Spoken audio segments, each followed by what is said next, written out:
Welcome back to our segment on accounting information systems. In this video, we will discuss the internal control systems and risk management. The subscribe button below. Also, click the bell so you'll be notified of our upcoming videos of the accounting information systems.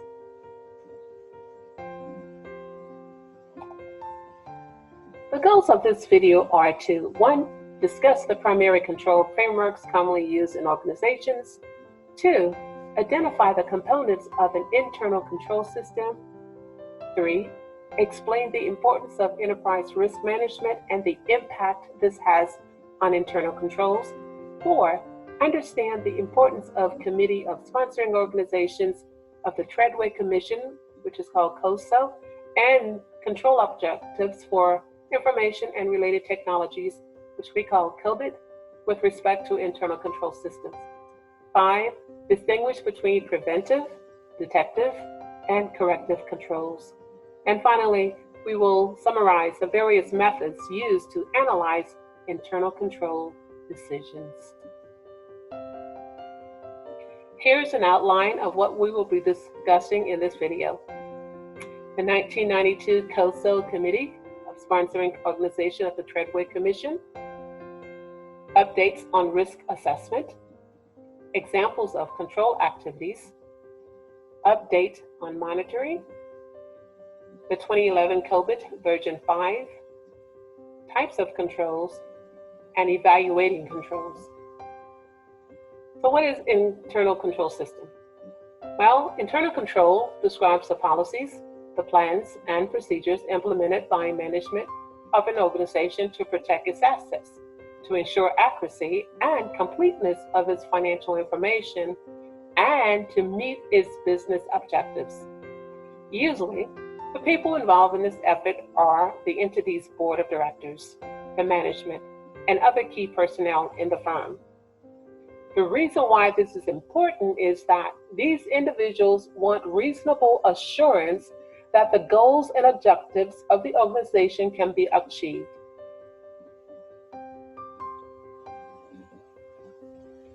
An internal control system consists of the various methods implemented within an organization to achieve the following objectives.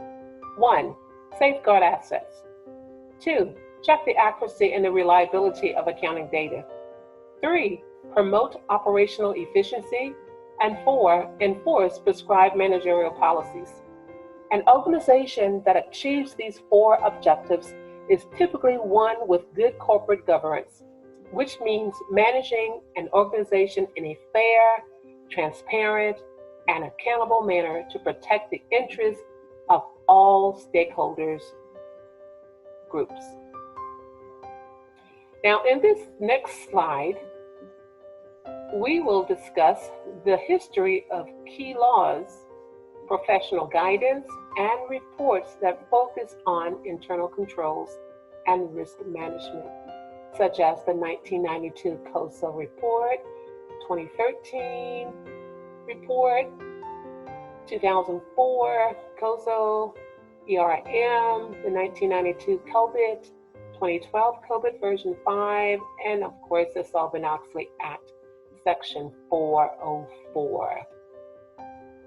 So the Committee of Sponsoring Organizations of the Treadway Commission, COSO, it is the COSO report that established a common definition of internal control and a standard to assess the design and operating effectiveness of internal control systems. The control environment establishes the tone at the top of a company. It is the foundation for all the other internal control components and provides discipline and structure. There are a number of factors that are included in the control environment. First, and usually most important, is top management's oversight, integrity, and ethical procedures that guide the organization.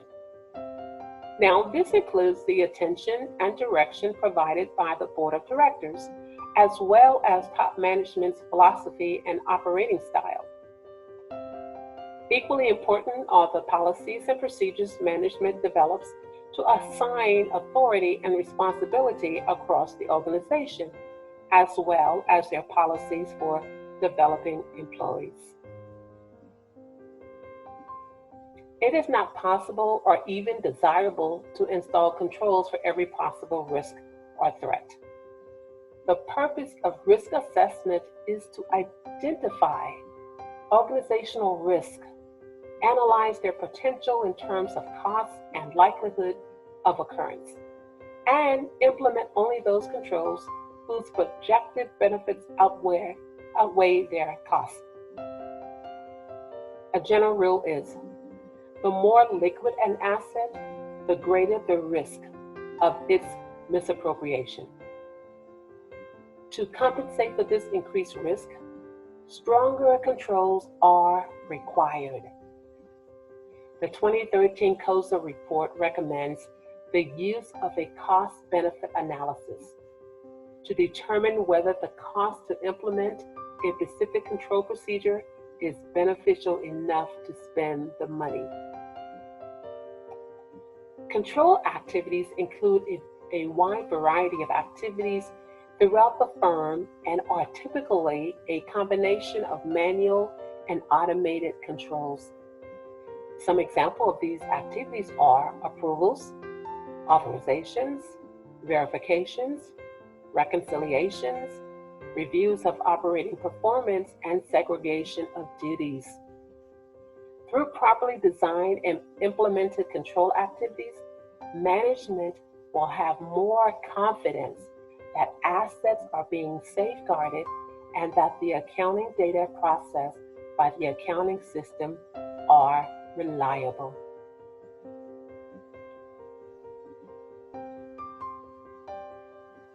Managers must inform employees about their roles and responsibilities pertaining to internal controls.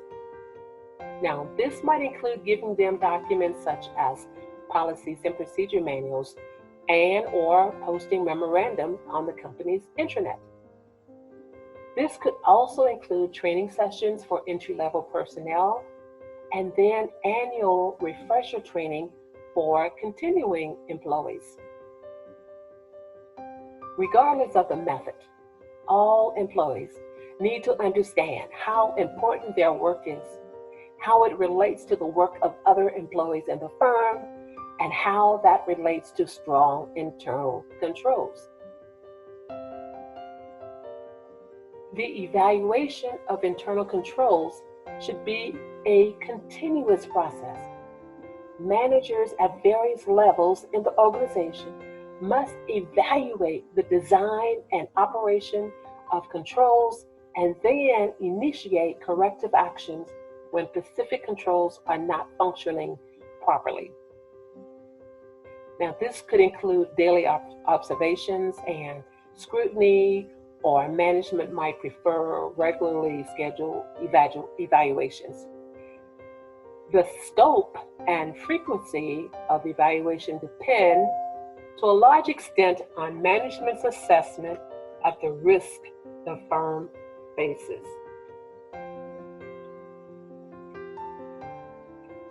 The ERM framework includes 5 components of the original 1992 COSA report, which is the internal environment.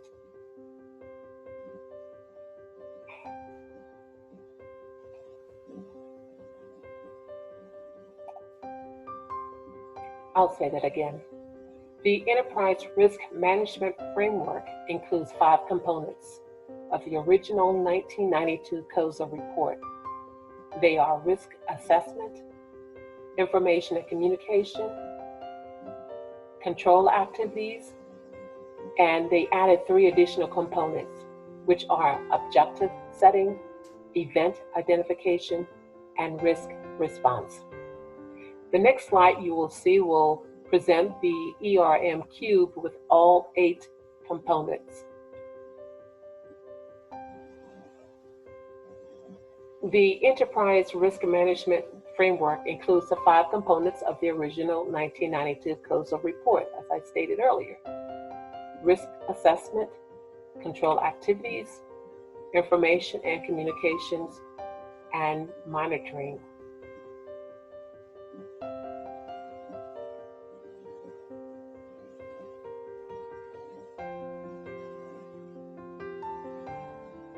The ERM offers management a process for setting objectives for the firm. That is, the purposes or goals the firm hopes to achieve. ERM helps an organization determine if the objectives are aligned with your organizational strategy and that goals are consistent with the level of risk the organization is willing to take. And enterprise objectives are viewed from 4 perspectives. 1, strategic, that is the high-level goals and the mission of the firm. 2, operations, that is the day-to-day efficiency, performance, and the profitability of the firm.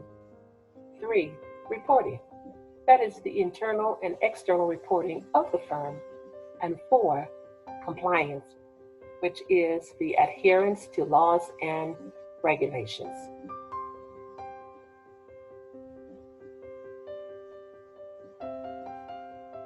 Organizations must deal with a variety of uncertainties because many events are beyond management control.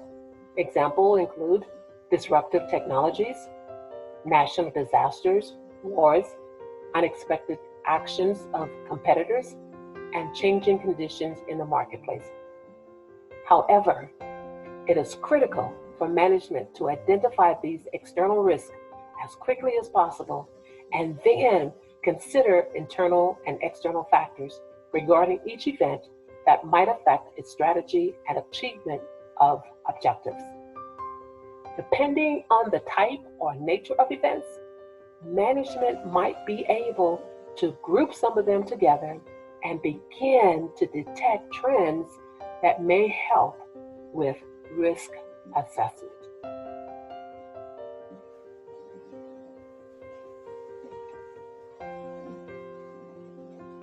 Now, COSA released an update of its ERM framework in 2017. The 2017 COSA report, titled Enterprise Risk Management, Aligning Risk with Strategy and Performance, incorporates a number of significant changes relative to the 2004 COSA report. First, the revised ERM framework adopts a component and principle-based approach to risk management. Now, this principle-based approach is akin to the principle-based approach taken in the 2013 update to COSA Internal Control Framework. In addition to revamping the interrelated components from the original ERM framework from 8 of the tightly aligned with COSA internal control to 5, a series of 23 principles were developed that inform the components.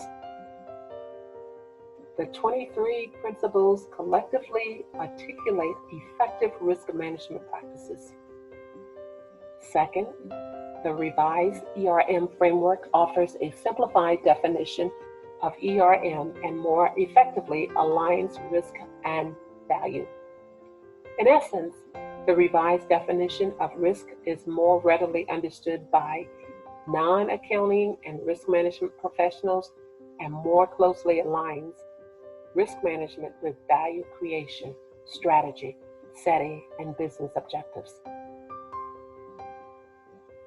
Third, the revised ERM framework places an increased focus on strategy. Over the past decade, a number of organizations have experienced significant failures when strategy doesn't align with their mission, with their values and vision. Finally, an organization's strategy is directly tied to the risk that the organization faces. Now that we have introduced you to the control framework that most organizations use, and the guidance management uses to conduct their risk assessments, I'm going to move to the topic of the types of controls that can be designed and developed using these tools.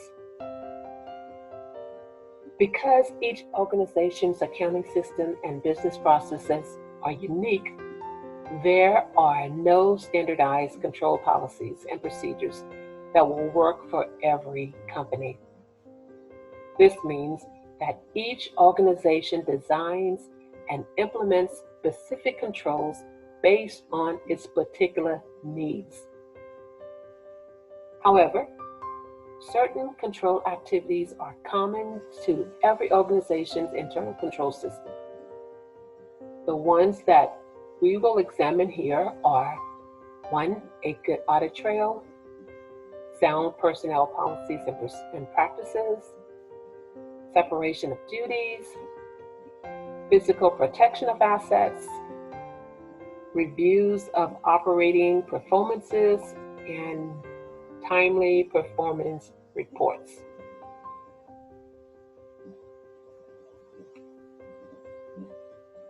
The basic inputs to an accounting information system are usually business transactions that it records and measures monetarily.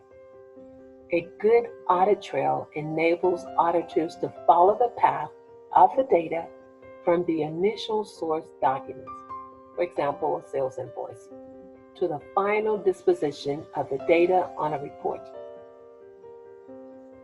In addition, managers and auditors can trace data from transactions on reports such as expenses on an income statement back to the source documents. In both instances, an auditor can verify the accuracy of recorded business and transactions. Without a good audit trail, errors and irregularities are more likely to happen and not be detected.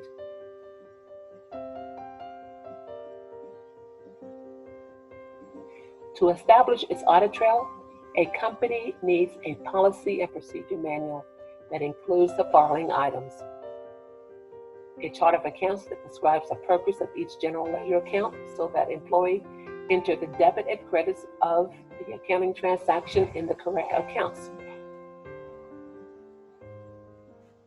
A complete description of the types of source documents individuals must use to record accounting transactions. Also, include the correct procedures to prepare and approve the data for these documents.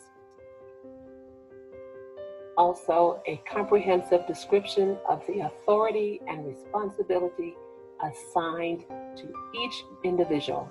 For example, the person who sets credit limits for customers.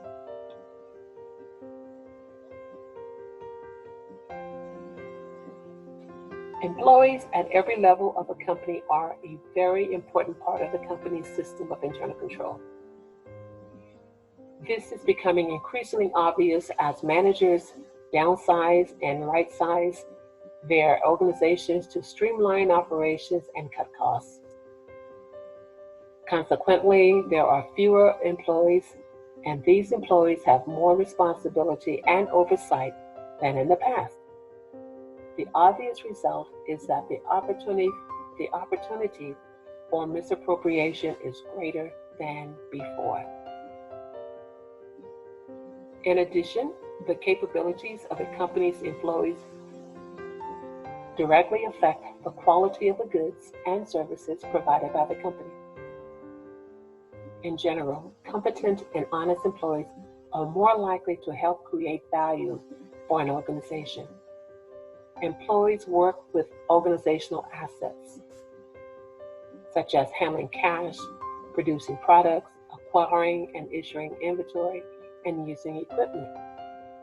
Competent and honest employees, coupled with fair and equitable personnel policies, lead to efficient use of companies' assets. Most organizations post their personal policies and procedures on their intranet so that they are easily accessible to all employees at any time. The purpose of separation of duty is to structure work assignments so that one employee's work serves as the check on another employee or employees. When managers design and implement an effective internal control system, they must try to separate certain responsibilities. If possible, managers should assign the following 3 functions to different employees. 1 is authorizing transactions, recording transactions, and maintaining custody of assets. Authorizing is the decision to approve transactions, such as a sales manager authorizing a credit sale to a customer. Recording includes functions such as preparing source documents, maintaining journals and ledgers, preparing reconciliations, and preparing performance reports. Finally, custody of assets can be either direct or indirect, such as receiving customers' checks through the mail or writing checks on a company's bank account. If 2 of these 3 functions are the responsibility of the same employee, then we have a problem.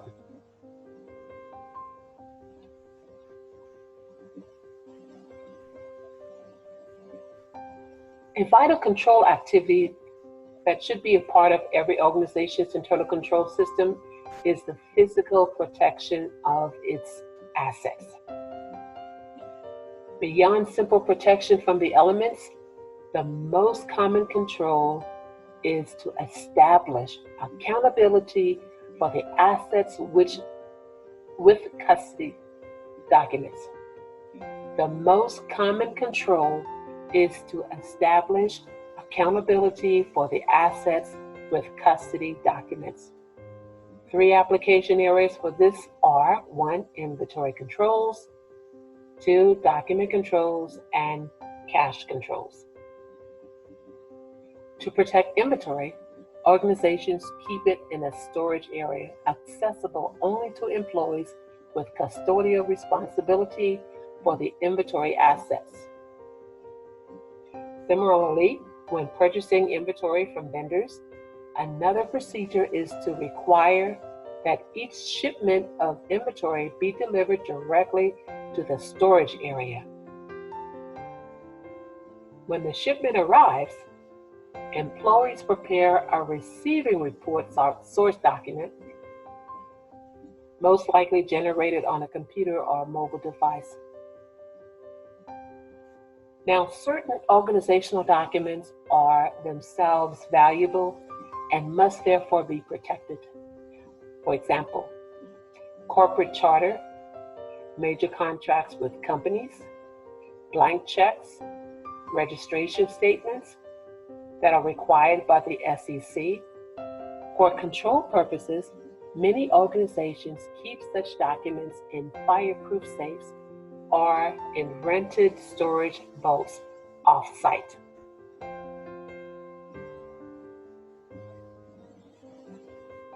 Probably the most important physical safeguards are those for cash.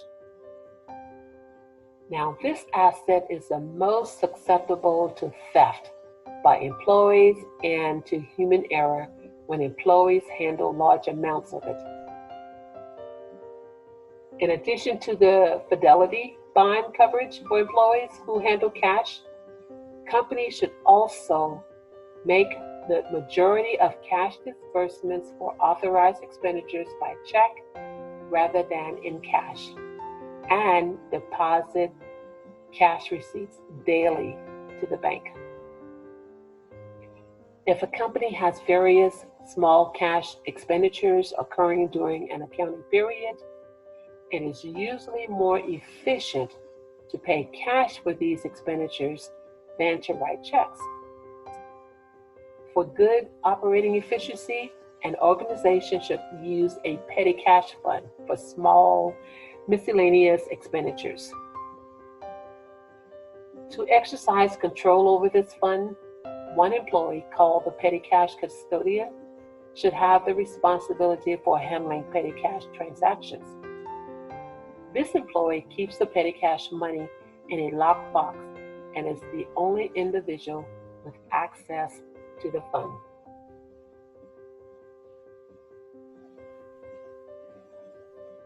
The Sarbanes-Oxley Act, Section 404, reaffirms that management is responsible for establishing and maintaining an adequate internal control structure. Now, this responsibility is typically carried out by the internal audit function of an organization, and the staff in that function makes periodic reviews called operational audits of each department or subsystem within its organization. In performing these operational reviews, the internal auditors may find that certain controls are not operating properly. If practice is not according to policy, it is the internal auditor's job to identify such problems and inform management.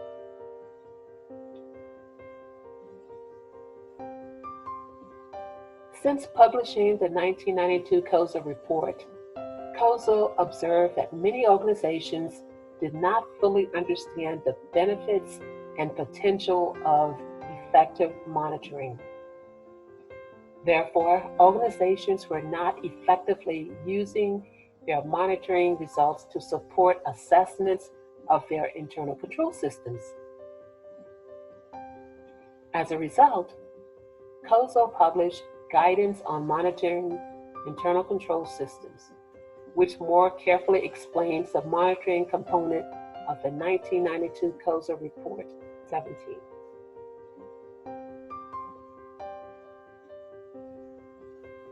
The Guidance on Monitoring Internal Control Systems, published in 2009, rests upon two principles.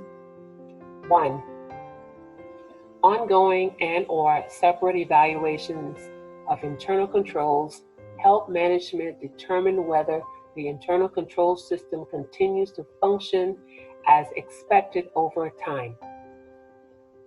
2. Internal control deficiencies or weaknesses should be identified and communicated properly to the proper individuals so that management can quickly make corrections. The Guidance on Monitoring Internal Control Systems suggests that these two principles can be achieved most effectively when monitoring is based on three broad elements.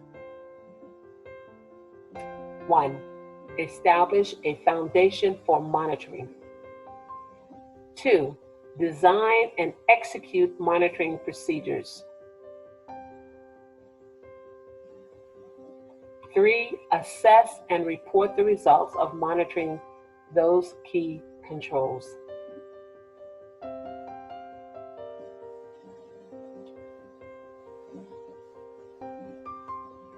Information is a key resource for all organizations, and due to the pervasive use of technology in organizations, controls around that information is a highly priority for management. The professional organization that addresses those concerns is ISACA.19. This organization issued the first version of Control Objective for Information and Related Technology, or COVID, in 1996. The most current document is the COVID-5, and it was published in 2012.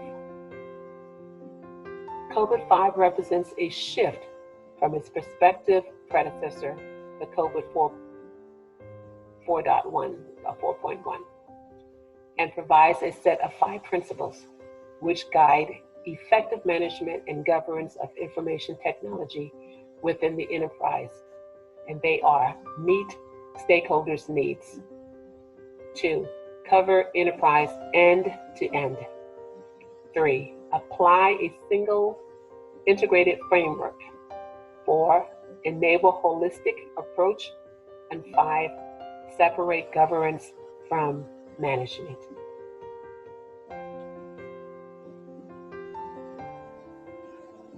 A company's control procedures are classified into three major types. One is preventive controls, two, detective controls, and corrective controls. Preventive controls are controls that management puts in place to prevent problems from occurring. For example, a company might install a firewall to prevent unauthorized access to the company's network, thereby safeguarding the disclosure, alteration, or destruction of sensitive information from external hackers. Now, because preventive controls cannot stop every possible problem from occurring, organizations also need strong detective controls that alert managers when the preventive controls fail. For example, assume that a company's information system prepares daily responsibility accounting performance reports for management that computes variation of actual production costs from standard production costs. So, if a significant variance occurs, a manager's report signals this problem and the manager can initiate corrective actions. Examples of detective security controls are log monitoring and review, systems audits, file integrity checks, burglar alarms, and motion detections. The corrective controls are procedures a company uses to solve or correct a problem.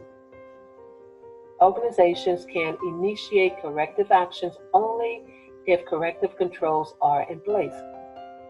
A company establishes corrective controls to remedy problems it discovers by the detective controls. An example of a corrective control procedures might be a change to the company's procedures for creating backup copies of important business files. More than ever before, companies realize the importance of corrective controls based on the incredible economic and physical impact of natural disasters over the past decade.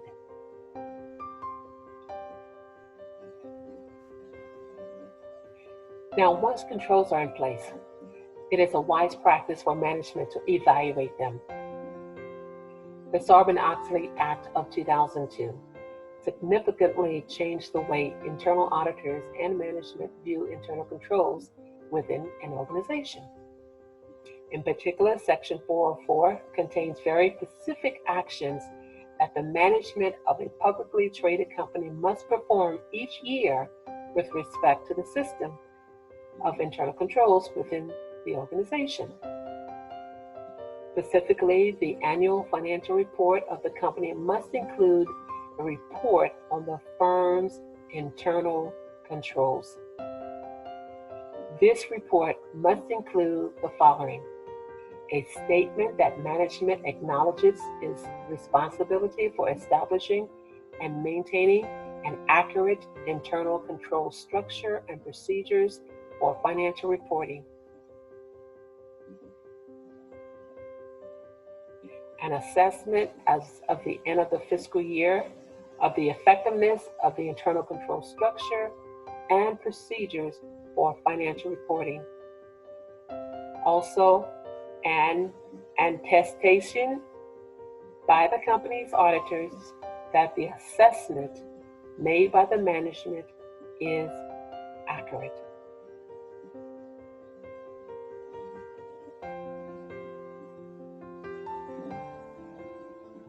Okay, we're coming to the end of the video. We're going to go ahead and summarize what we just discussed.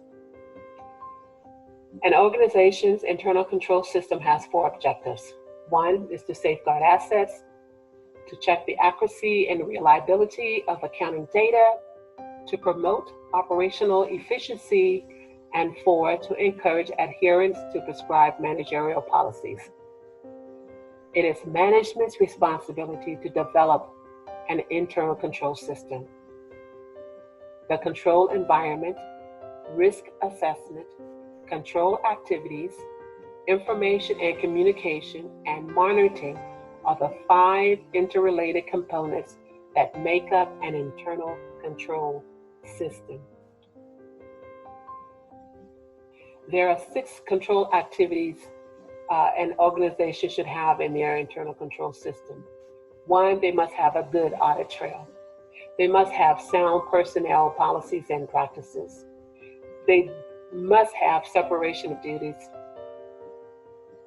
physical protection of their assets, internal reviews of controls by internal audit subsystem, and they must have a timely performance report. Within these 6 activities, specific control procedures should be designed and implemented for each company based on its particular control needs.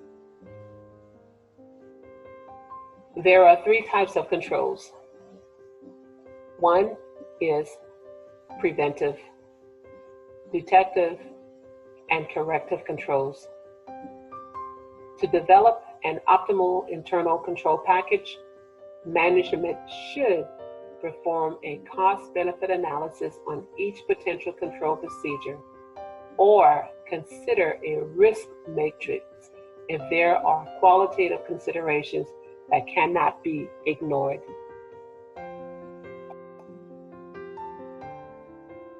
Thank you for watching. And please, if you haven't already, please click the subscribe button below. And also look out for our next video. Thank you for watching.